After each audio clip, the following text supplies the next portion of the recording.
Good evening and welcome to the new BUGAJSKI hour from Washington, D.C. I would like to thank Voice of America for hosting the Washington episodes of my show for RTK. And today I will be discussing some important questions about democracy with a major American analyst. The hot seat is Robert Benjamin, the Director of Central and East European Programs at the National Democratic Institute in Washington.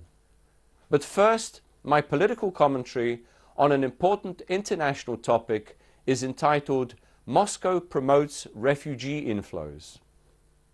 While Bashar al-Assad wants to drain Syria of civilian opposition, President Vladimir Putin seeks to flood Europe with unwelcome refugees. With Russian planes pounding civilian targets in Syria, it clearly fits into Moscow's strategy not only to eliminate armed resistance to Assad and preserve a close ally in power, but also to trigger a new wave of refugees into Europe.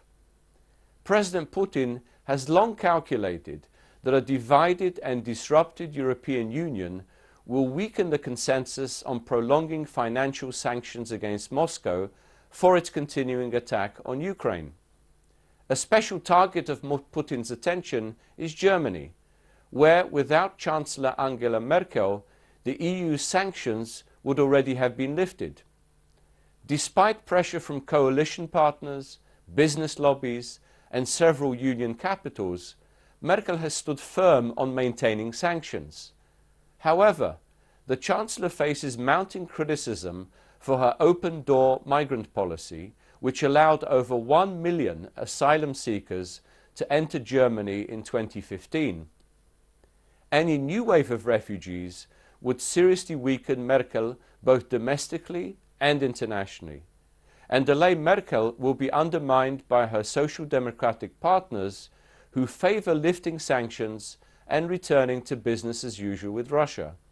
This was evident in a recent visit to Moscow by Sigmar Gabriel, German Vice-Chancellor and Social Democratic leader. Federica Mogherini, the EU's High Representative for Foreign and Security Policy, also backs an accommodating stance towards Russia.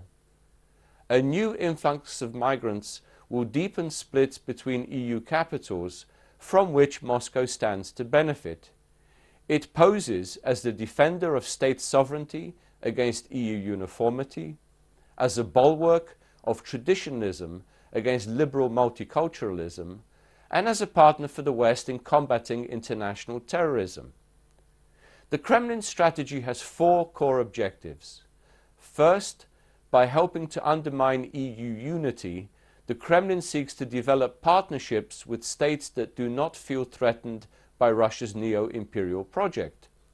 This will help restore business contacts and favor new energy contracts.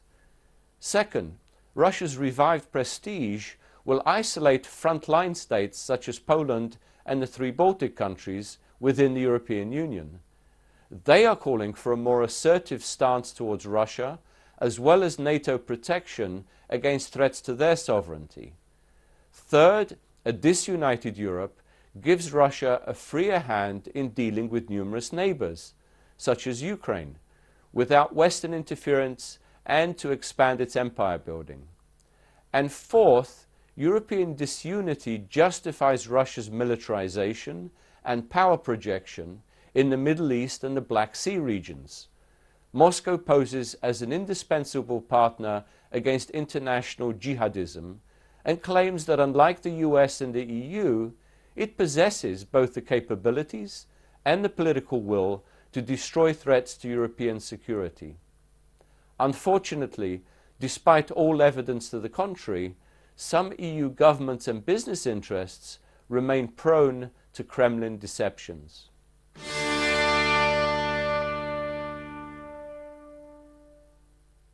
It is time now for the BUGAJSKI Hot Seat with Robert Benjamin, the Director of Central and East European Programs at the National Democratic Institute here in Washington, D.C. Welcome to the show. Thanks for being here. Thank you, Janusz. Let me begin now at the question of democracy building. Given the recent unrest in Kosovo and other countries in Western Balkans, I think it's valuable to take stock of where we stand. And let me begin now with a sort of general question. You personally and your organization, NDI, have been involved in democracy building for over 20 years, 25 years in various parts of Central Eastern Europe.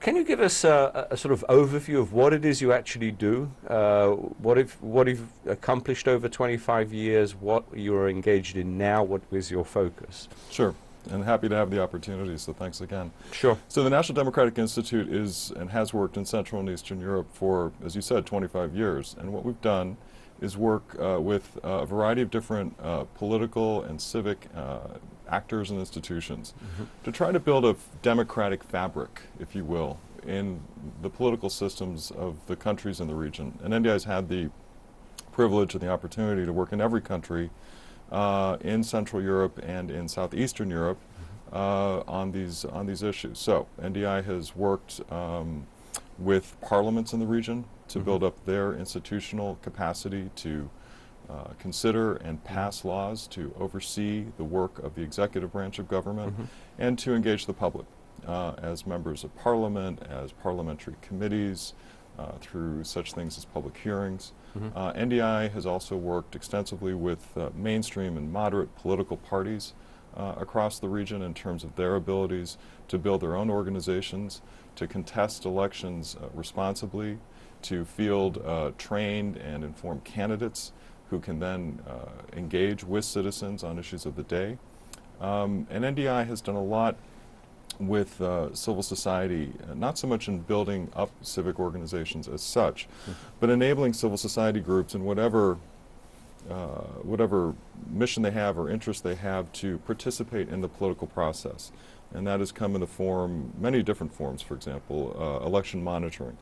It's great to have international observation of elections, but NDI has invested in domestic groups to be duly trained and informed about international standards for election observation, and go out and recruit citizens, ordinary citizens, to serve as observers in polling stations on election day, and to do a far more comprehensive assessment of the election process in the pre-election period, on election day, and the post-election period. So you do exit polls and parallel counts as well? Yeah, not so much exit polls, but parallel counts to look at how the vote tabulation process is going, and when possible, yes, to make an informed estimate of what the results would look like. But that, when I say informed, I mean also understanding the qualitative nature of the process on elections, which I know to be a very important issue these days in the region. Sure. Do you work with all political parties, including opposition parties, regardless of their ideological persuasion? Yeah, the short answer is yes. NDI works across what I would call the mainstream of political parties in any given country, center-right, liberal, center-left, parties that don't necessarily have a specific ideological foundation. They may represent a region, they may represent an ethnic group. An issue. NDI institutionally has affiliation with 3 political party internationals. Like everything else in the world, the political parties of the world also aggregate and form international groups. And NDI has observer status in the Christian Democratic International, the Liberal International, and the Socialist International. And correspondingly, we have extensive relations with European party groups, the European People's Party, the ALDE Liberal Party, and the Party of European Socialists. I was just in Belgrade 2 weeks ago, where NDI, on a regional program, had 30 political party leaders from Southeastern Europe with corresponding party families from Germany, from Sweden, from the Netherlands, to have discussions about party reform. Do you work with any of the ultra-nationalist parties, or ultra-Eurosceptic, ultra-populist, right radicals? We tend not to, not because of any political reasons per se, but we will not work with a political party that espouses violence as a means of political expression. And we're not going to be working with political parties that are seeking through undemocratic means to influence the political process. And I know that that can be a little bit of a nuanced line sometimes, and we're sort of up against that line these days in Kosovo, in point of fact.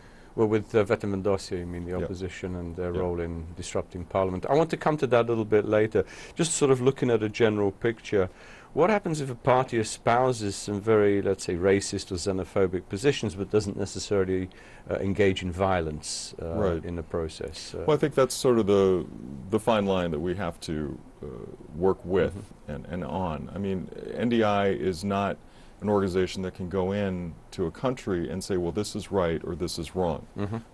We are not there to influence the politics as such. What we are there to do, hopefully, is make a contribution to the political system. And I think that requires that multiple viewpoints be heard and multiple parties be able to take leadership in their advocacy of those viewpoints. However, it's also the case that, as is everywhere in the world, that it's not constructive to engage in hate speech or other forms of political expression. So we have to thread a bit of a fine line there. Why is, let me ask you a sort of big question, and it may seem simplistic, but at a time when democracies are being challenged, even in parts of Europe, why is democracy so important for these countries, particularly for countries that want to develop? Why is the democratic system the most effective in your mind? When I think back to the conflicts of the 1990s and the inability of politicians to lead what were newly independent countries in a constructive process that was multi-partisan in nature, that was enabled different viewpoints to be expressed. That, to me, suggests that the need for democracy, the ability for people with expressly different viewpoints as to how their countries should proceed, how even to constitute their countries, what sort of political system should occur. The only way to regulate and decide on those questions is through a democratic process where, again, multiple viewpoints are heard and decisions are made by majority rule, however, with respect to minority viewpoints and opinions. And I know that these days people, perhaps correctly, kind of scratch their heads and wonder, is this working? The only real answer to that is that democracy is not about finding consensus on everything. It's not about everyone agreeing on everything. But what it is about is having what we would call political contestation, political arguments. Those arguments need to be held constructively, they need to be institutionalized, and at the end of the day, decisions need to be made transparently, and everyone's voice needs to be heard in those decisions. That's why democracy succeeds. But as we know in this country, it never ends. The construction of democracy It's a process, never not an ends. end Democracy product. is not built in a day. Absolutely. Let me ask you a sort of regional question. You've worked both in Central European countries and some of the Balkan countries. Why have the Central European countries, such as Poland, Czech Republic, Slovakia, Baltic states and others, why have they been generally more successful in establishing democracy, rule of law, more transparent, open societies? Why is that the case, do you think? What are the core reasons? I think that there are a number of reasons. One could offer is geographic, that they had proximity to countries in Western Europe that were willing to be their benefactors and in very quick order supported what were very fast transitions of remaking government, of retooling economies, and of creating opportunities for people to travel and to be wholly incorporated into a broader European spectrum. I spent time in Poland in the 1980s and in the 1990s, and I saw a society that in many respects was held captive by the Soviet system. And its geography and its past history in certain respects allowed people to understand where they wanted to go. and in ways that didn't create internal conflict, per se. And a normal type of politics emerged in those countries. But we have questions today about some of them. And we have what appears to be a regression. Even as European integration has gone forward, there seems to be a regression in democratic principles and democratic practices. And that's why I think it's important to make the point that democracy, again, is something that constantly needs to be assessed, constantly needs to be constructed. Because it's constantly challenged by some elements. Conditions change, society changes, economic conditions change, and the political process has to change with it. And for those who want to stop that political process from changing, taking anti-democratic measures, whether it's with respect to the media, whether it's respect to the judiciary, whether it's respect to the election process, and creating conditions that perpetuate their own power. And here I'm speaking more about Central Europe. Particularly Hungary and Poland, I presume. Well, many people are concerned, aren't they? Yeah. And with reason. So democracy works because it's a political process that, left to its own devices and to the active participation of people, can succeed in getting to consensus through political debate and argument. That's fundamentally the premise. What's your view of this term and its implications, illiberal democracy, which one often hears now associated, particularly with the government in Hungary and also in Poland? I find it an oxymoron, which is to say that those two words do not go together. I think that a liberal democracy is one in which there is a constitutionally defined and implemented division of power. Division of power between government institutions, being the executive branch, the legislative branch, and the judicial branch primarily. Right. That's one set of conditions. The second set of conditions is that there's an active, participatory political life, that you have citizens who are voting on an informed basis, their vote is being respected on an equal basis, and you have civic groups and politicians who are engaging constantly in many different ways, having many different arguments about many different issues, and then finding their way through the process to get them solved, knowing that they'll come back to those questions when the budget comes up again or new legislation is proposed. Democracy, again, is a self-fulfilling process of never stopping politics. And a liberal democracy, in my view, is not a democracy because it essentially tries to stop politics from happening.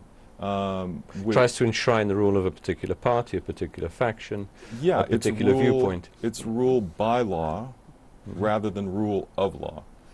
It's a certain political power taking control of the law and legally finding ways to stop the political process, whether it's through control of media, whether it's through control of the judiciary, whether it's arranging, let's say, electoral conditions before a vote is cast on election day, arranging those conditions to be too favorable to those in power. So, has this happened in Kosovo and other countries in the Balkans? I think we've seen in southeastern Europe a set of circumstances that sometimes goes in the wrong direction and sometimes goes in the right direction. And I think that there's, in southeastern Europe, especially these days, a tension of sorts between finding stability and finding democracy. And it's our view, because we have I think, the correct attitude and the benefit of looking at democracy as the long game, as a long-term process, that you will only find stability if in fact you're able to solidify democracy. And by that I mean, how is the political establishment connected to the country? Howard Dean is a member of our board, and Howard, as you may know, is the former governor of Vermont. He's a former U.S. presidential candidate, and as I said, he's a member of our board. And he was in Belgrade with us at this regional gathering 2 weeks ago, and he spoke very clearly. He said, you know, as a politician, speaking before you, a group of political leaders from southeastern Europe, and thinking about my own history and those around me, too often politicians are preoccupied with using their power to stay in power. And don't spend enough time thinking about how to use the power that they sought in the first place to get things done. And his proudest moments as a politician have come not when he won elections and was able to perpetuate his standing, his leadership, but in using his leadership and his political skills to get things done for the people of his state, whether it be about education or infrastructure or what have you. And it's a really important point, because politics and what we call the political establishment often do get wrapped up in politics itself. And that's normal, in a way. I mean, we would expect that. But at the same time, politicians do have the obligation to work in the public interest. And that's Politics should be service, not just a question of power, presumably. when the political establishment disassociates itself from society too much because they're not paying enough attention, then you run into problems. You may have stability, but you're not going to have democracy, and then that's going to create problems down the line, if not immediately. And I think, again, that's my concern right now is what we're seeing in Kosovo. Let me just sort of ask a couple more questions before we return to Kosovo in particular. What would you say are the biggest challenges that the Western Balkans now face in terms precisely of what you're saying, democracy building, rule of law, accountability, division of powers, and so on and so forth? I think the fundamental challenge that I'm seeing emerge over the last few years is political, and it's about the relationship, in point of fact, between government and opposition. You know, it used to be that everyone was very concerned by default about inter-ethnic relations and inter-ethnic conflict. And that's important, and it is by no means resolved in many respects in many countries. But it is also the case, I think, that it is being supplanted, if you will, by conflicts that are not ethnic in nature per se, they're partisan in nature. We have definitely seen that in Kosovo. We're definitely seeing it in Macedonia. We've seen it in Albania. We're seeing it in Montenegro. And I think it's because of these questions about how to establish a democratic political process. How do we understand majority rule and minority rights? And I don't mean that in an ethnic sense, I mean that in the partisan political sense. How do we understand institutionally the role of Parliament as being constitutionally obliged to oversee the work of the executive? That too takes a form of government-opposition relations.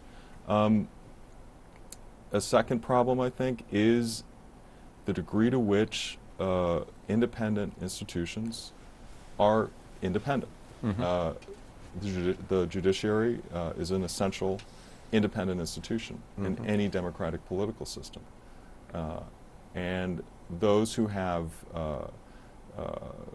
oversee and nominate and otherwise engage with the judiciary in positions of power have to go out of their way to ensure the independence of that institution. Why is judicial reform so slow in the region? What are the factors?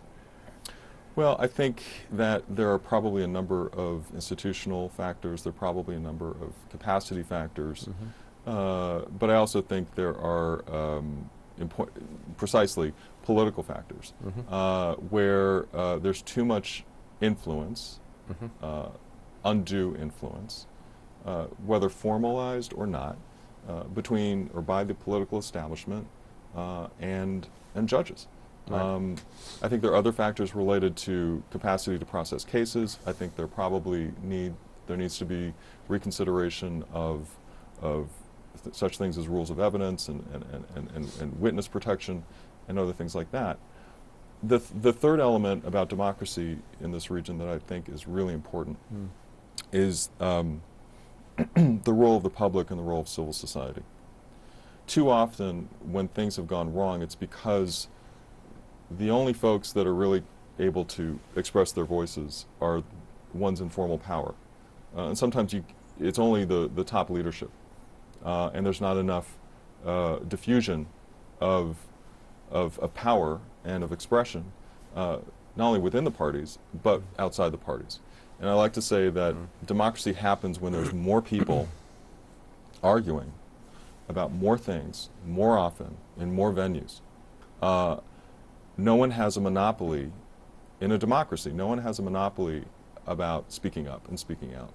And a lot of what we've been doing at NDI in this region has been to promote more people getting into the political process. More young people, more women, people with disabilities, LGBT communities. Society in the Balkans and Southeastern Europe is changing. Things are evolving. And the political process cannot get stuck in place. Politics has to evolve with those changing conditions. And there are a lot of people who have a lot of things to say, and they need to have the access into the political process in order that their voices be heard. And we think that's a good thing to happen. Sure. Presumably as long as they go through the institutions. In other words, if those arguments block the functioning of those institutions, then we're in trouble. That's right. So what are the access points? Well, there are access points in elections. Elections should be that time where people are engaged in these discussions. They're having those debates. They're standing up and speaking out. And then the parties who are running the slate of candidates and seeking their votes need to respond. And there needs to be a lot more public policy dialogue in that respect. Another point of access is Parliament. How open are parliaments? How much resources do parliaments have in order to open their doors, in order that committees be able to hold public hearings? Right. That's not, I mean, Parliament, I think, is the meeting place for democracy. It's where the parties and the public and civil society all come together, and that needs to be a very dynamic place for all sorts of discussions. And often I think Parliament is somewhat submerged, subordinated, and really I see too that parliaments in the region don't have a lot of resources, budgetary resources to enact that type of robust dialogue in terms of doing legislative research, in terms of having people there to engage with civil society and with the public. And so legislative committees and... Legislative committees. I mean, this is where the people's business is done. This is where democracy happens. And I think within the parties themselves, internal reform, right? Getting more people more active in political parties to stand as candidates, to help shape policy decisions. You know, at the end of the day, policy and political power doesn't just happen out of nowhere. It usually resides in the political parties. Right. And so the parties themselves have to be breathing organisms. They have to be more dynamic. They have to allow for more people to come in and come out. And political party leaders, I think, have the truly interesting political obligation, and they need the talents to do this, to manage all of that without creating blockages, and nevertheless creating a sense of the whole and what the party as a whole stands for. And not relying on the old process which used to be called against an oxymoron, democratic centralism of the old communist parties. Democratic centralism, illiberal democracy, those are phrases that just don't work. Any qualification for democracy means it's not a democracy. Arguably. Let me turn to Kosovo in particular. You mentioned earlier that you have some sort of I don't know, problem, but some sort of dilemma whether to work with some elements of some parties in the opposition, particularly Vetëvendosja. Do you work with Vetëvendosja? What is your view, for example, on the clearly disruptive attempts to disrupt parliamentary work in recent months? Do they have a case in terms of that they're not being listened to, in other words, in terms of decision making? This is their only option? I think the situation that we're seeing right now in Kosovo is difficult. I think it's arguably perhaps the most difficult political period we've seen. I say that as someone who is associated with an organization, NDI, which has worked in Kosovo since 1999, with Parliament, with the political parties, with civil society in ways that I've mentioned. I say that as someone who first visited Kosovo in July of 1999 as the conflict just ended, and I've had the pleasure to go back every single year and work with our NDI team based in Pristina. So I don't claim omniscience, and I don't claim to know everything, but I do claim a certain perspective over time. I think that Kosovo had a very linear path in the last decade toward independence. And once that occurred, a more normal type of politics and a fuller democracy could ensue. Because the fact of the matter is, Kosovo has a lot of development issues, has a lot of economic issues, has a lot of political issues, has a lot of interethnic issues, has a lot of social issues. And with independence determined and declared and resolved, a lot of this stuff could come forward. Mm-hmm. And it did. And I think all of us working in Kosovo on these issues felt very optimistic and continue to feel very optimistic, despite what we're seeing now. What we're seeing now, to me, is an unfortunate strategy that is very partisan in nature. I think it goes back to last year's elections, and really not so much the elections themselves, but the outcome and the struggles to form a governing coalition. And there were a lot of political battles between the parties at the time. And I think the opposition parties feel that they kind of got a raw deal. And that now they are using their role in opposition to, as they state, to bring down the government. As I said before, democracy is not finding agreement on everything, but it is about a institutionalized and constructive political process of argumentation and then decision. What I find troubling is that the opposition seems to have, well, they have undertaken tactics that are violent in nature and I don't think serve the interests of the country. Now, one can also talk about the governing parties as well, and perhaps we should. Well, they argue, the opposition argues that the constitution has been broken, there's been no proper consultation with Parliament over this Zajednica, the Serb association question, the agreement with Belgrade. So, in a way, this was their only option. Yeah, see, I don't agree with that. I mean, I'm not saying that they don't have cause for complaint when it comes to having some voice. As we said before, I mean, Parliament is that meeting place, and Parliament is the place where the opposition needs to be able to stand up and pronounce itself on these issues. And these are very controversial issues, in point of fact. The association is a difficult issue. The special court is a difficult issue. Demarcation is a difficult issue. But have the debate in Parliament. Don't try to bring down Parliament in the process, and that's the distinction I'm making. But they argue that the government has been blocking that debate, that ramming through the agreement without proper national dialogue. I think that Parliament, government and opposition relations are, as I said before, a growing problem area for this region, and I think we're seeing that in Kosovo right now. They've got to get it right, and that means they have to get it right in Parliament. And that has to do with the rules of procedure, that has to do with the dialogue between the speaker and the deputy speakers, which encompass government and opposition parties. And if it's not working, fix it. Fix the institution. Don't tear the institution down. I don't know that that message is really being clearly understood. Yeah. Because the minute you resort to violence in Parliament, several things are happening. There are a lot of costs involved. One cost is institutional. Parliament itself is a victim. And I say that as an organization that has worked with Parliament over the last 16 years, since you work its with investiture. the Parliament, with National Assembly in Kosovo? Since its investiture in 2001 or 2002. Every single day we've been in that Parliament, and great things have happened. And now they're all at risk because of this conflict. You know, it's not for me to say, and no one in Kosovo needs a lecture about their own fight for independence.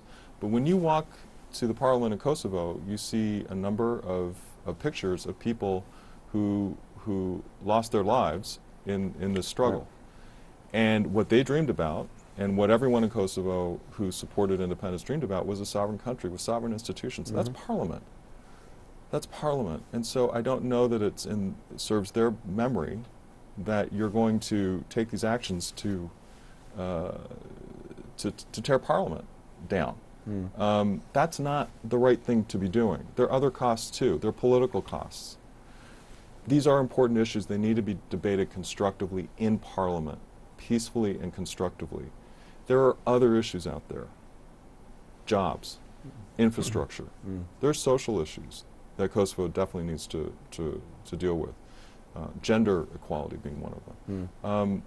Well, the opposition. Those are the issues. Sorry, those are the issues that people really care about. Yeah. I'm not saying people don't care about the special court. They don't care about the association, and they definitely want to see a parliament where government-opposition relations are properly regulated. But we've reached the point now where there's no other discussion going on. Politics is kind of stopped, and it's not in the best interest of the country. And the third reason I think this is a problem is reputational. We all know Europe to be struggling right now. Refugees, Russian influence, etc. The European Union itself, the Eurozone crisis. Kosovo Brexit. Kosovo's in a difficult position. You know, when the tear gas constantly goes off, and those are the televised images broadcast around the world and in Europe and in the United States, that doesn't look good to folks, and people who champion Kosovo as we do, you know, say, well, don't. There's much more to focus on. There's a lot of good that we need to be looking. And for those who are not necessarily looking to extend visa travel to Kosovars, this can frankly help their cause. Or who accuse Kosovo population of being Islamic radicals, which is some demagogues do. Which is kind of rhetorical and not productive and not constructive at all. But I think for those people who are turning to these tactics, they have to keep in mind what the costs are. And the costs are institutional.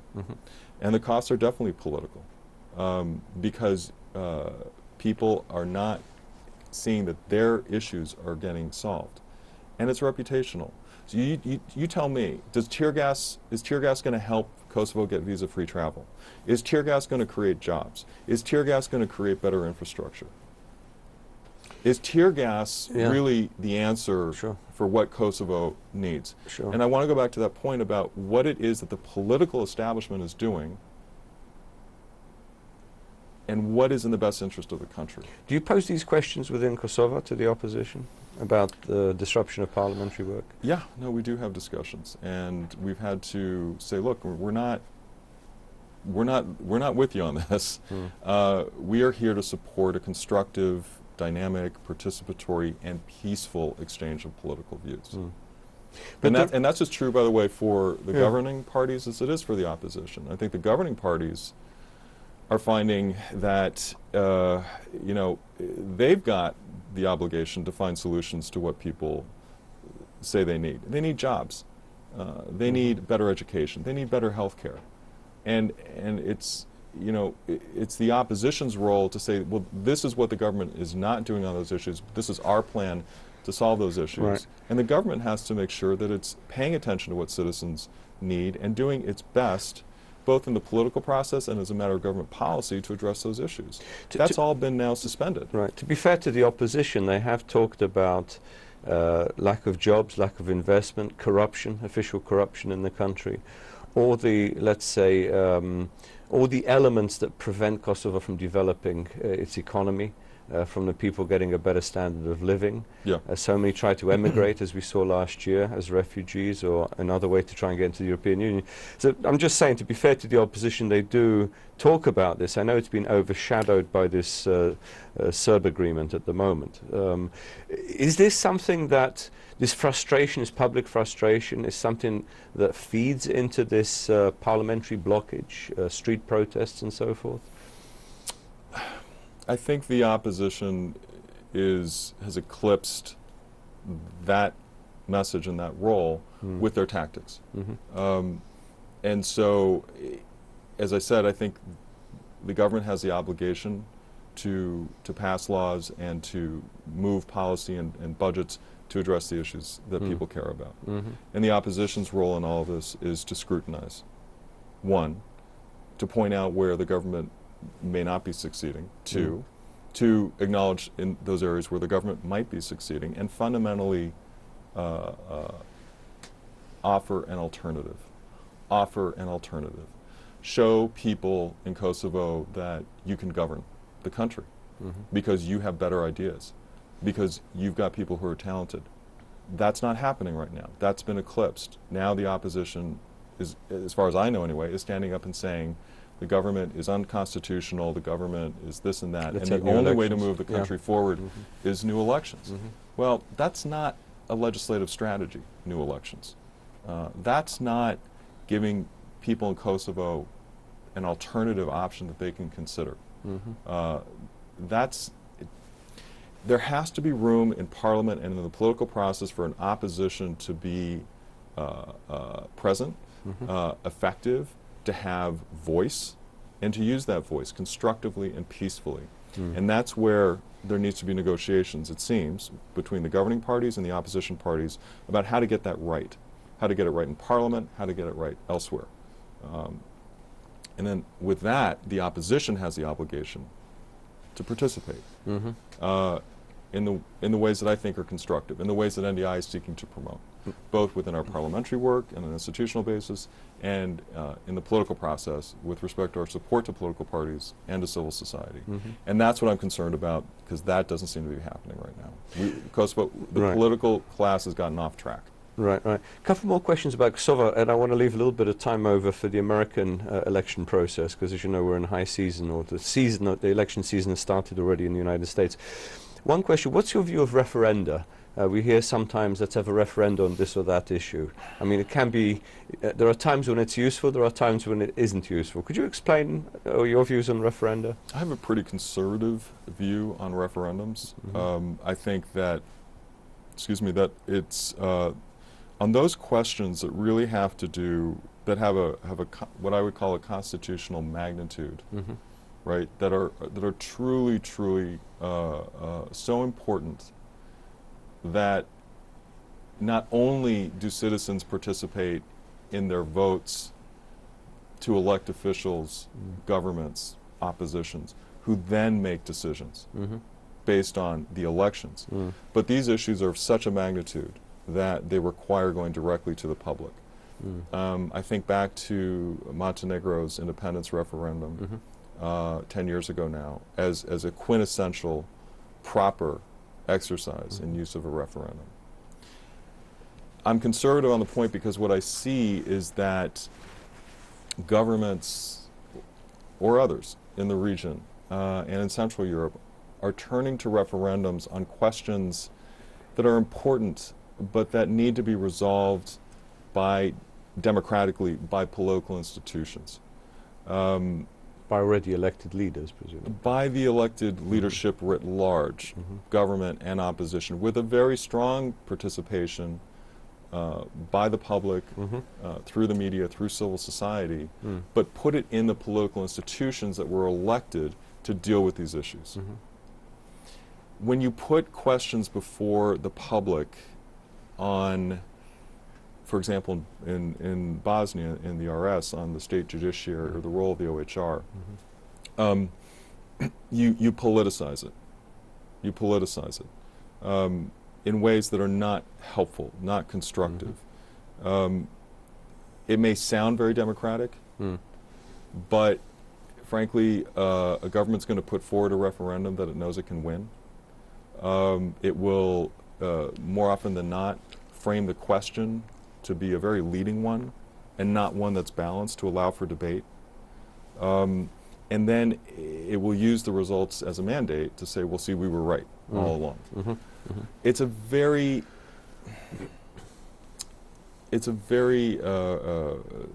referendums are very loose. I mean, they're not the most deliberated form of democratic decision-making. Sure. I go back to the Montenegro referendum because I think that was a very structured, negotiated, and ultimately it was a fair process. Right. Right.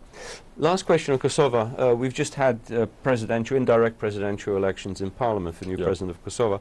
What is your view of direct, indirect presidential elections? Should Kosovo adopt the American system, a direct presidential election, which gives the president, the executive, a mandate, a public mandate, rather than simply a partial parliamentary mandate? Not necessarily. I mean, in the sense that when you look at it from a pure democracy perspective, there's no model out there that suggests that one way of electing a president is somehow more democratic than another.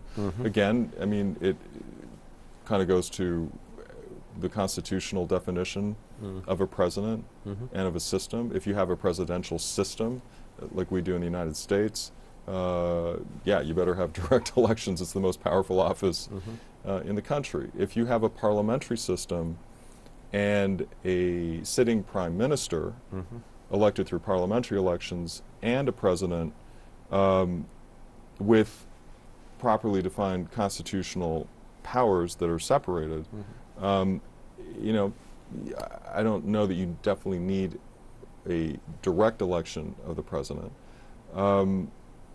We see differences in the countries. I mean, Macedonia, like Kosovo, has a parliamentary system, but unlike Kosovo, the president in Macedonia is directly elected. I believe the same is the same in Montenegro. In Kosovo, you have an indirect election. In this circumstance, as in Albania, in this circumstance, you know, and I watched the presidential election last Friday on the internet. You know, it was resolved, it was decided, but it was voted on in quorum, with a quorum, but only essentially by the ruling parties. And so the opposition wasn't there. And again, that's a political cost. There were people who voted for the opposition parties. They voted for the opposition parties in the last elections, and they weren't even represented at all because the opposition boycotted. And so it wasn't necessarily Kosovo's best moment, electing a president just with ruling party votes, with police surrounding the perimeter of the building. A few years ago, as you know, as a result of the last presidential election, there was a discussion to change the Constitution to a direct election of the president. NDI supported the committee in Parliament who charged to draft the constitutional changes. At the end of the day, that was a political agreement. It didn't, at the end of the day, go anywhere, and Kosovo has maintained an indirect election. It's not for me to say whether there should be a direct or indirect election, but what I will say is that any electoral system, like anything else, is an active system in the sense that it can be changed. And maybe over time it should, to reflect other changes happening in society or political problems that repeat themselves if in presidential elections, for example. So it may be important for society as a whole to consider the election process for president. It may be important for society in Kosovo to consider broader changes to the election system. Kosovo has one district for parliament. Maybe that should be reconsidered. Maybe there should be an introduction of districts and a closer connection formalized between member of parliament and citizen. That's not for us to say at NDI. There's no standard out there. There's no structural standard. I understand. Rob, because we don't have a lot of time, I want to focus a little bit on the American elections. I don't want you to go through the whole process of delegates and so on. There's not enough time to do that. Maybe you could just pick out the main differences between the American political system and the sort of system and the system in Kosovo in particular. What are the key factors here? What are the key questions, key differences? Kosovo's election system is very finite, as is the case elsewhere in Southeastern Europe and in Europe more broadly. You have an official campaign period. It's either 30 or 45 days, and political parties compete, and it's a party-based competition with lists of candidates, and the list is open, so people on election day can vote for preferential candidates, but fundamentally you're voting for a party. It's a parliamentary system. The United States is a lot crazier in a certain way. you're not necessarily in a presidential election voting for a party. You're really voting for an individual candidate proposed by the parties, and that's what we're doing now through the primary process in both the Democratic and Republican parties, is an internal election of one individual to be their respective nominee for the presidential election, which will be in November. But political parties here, the two major parties, are very deconstructed in that sense. They're deconstructed because there's no real formal leader of a political party. These are umbrellas of smaller parties or smaller movements, it seems to me. Well, there are coalitions of groups that are very, let's say, traditional constituencies within two of the major parties. We're a very large nation of more than 300 million people with 50 states, several territories, and so it's deconstructed for that reason as well. And then the leadership of the party vests in different places. Yes, the President of the United States is right now a Democrat, and he doesn't, unlike Kosovo, he doesn't have to unaffiliate, as it were, from his party. And the parties, respectively, here in Washington have their headquarters, but it is extremely decentralized. It's decentralized because there are state chapters. It's very decentralized because of our campaign finance system, which many criticize as being too loose and too unregulated and too large, where independent donors can come in and influence the process. So it's a process that has developed over the years, over the decades. And I would say that there are issues out there about the election process that are being debated and should be debated. It has to do with voter qualifications. It has to do with the primary process itself. It definitely has to do with campaign finance, which takes me back to my point. Election systems are not fixed. They should not be considered fixed, decided things. They evolve along with everything else. Yeah, it's almost like, very last word, it's almost like the American system isn't just a two-party system. It is at the final election, but the whole process, it's a multi-party election with many factions, many different leaders. We see this most clearly, I think, in the Republican Party now, with so many different positions and so many different issues, and even a questioning of the main candidate, whether he's actually a Republican or not. The House of Representatives, the lower house in the U.S. Congress, every single seat, 435, are elected along with the President. And 1/3 of the U.S. Senate, so about 33, 34 seats, every single presidential election year is elected. There's it's basically a huge general election that's coming in November. And it will be very exciting, to say the least. Yeah, can't wait. Maybe have you back before the elections happen, so you can explain a little bit what's going on. To try to, anyway. It's still confusing, I think, to a lot of people around the world. Anyway, Robert Benjamin, thank you very much for joining us on the show, and look forward to having you again in the future, and good luck in your work in Kosovo. Thanks so much.